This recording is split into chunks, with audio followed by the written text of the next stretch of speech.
let us discuss about magnesium and magnesium toxicity. So before we go into magnesium toxicity, let us talk about magnesium.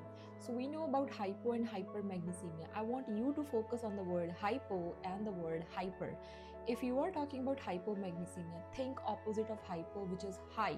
So think of increased heart rate, increased respiratory rate, and increased blood pressure. If you are talking about hypermagnesemia, I want you to think opposite of hyper, means hypo, so low blood pressure, low respiratory rate, and low heart rate.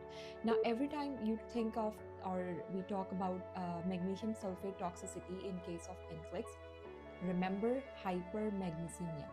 Like I said, hyper, so go opposite to the word, which is hypo. So in hypermagnesemia, the sign and symptoms will be decreased low blood pressure, low heart rate, low respiratory rate. So if you're talking about magnesium toxicity, where we are overdosing the patient by infusing magnesium sulfate drug. So if you are thinking about overdosing or infusing magnesium sulfate in way too much of an amount, this is going to cause overload of magnesium, means hypermagnesemia. And like I said, hypermagnesemia, think of something low, opposite to the word hyper, low.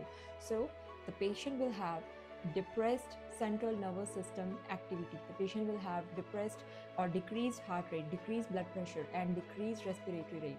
So the sign and symptoms which are most important for magnesium toxicity includes respiratory rate depression, it includes CNS depression, and it includes hypotension.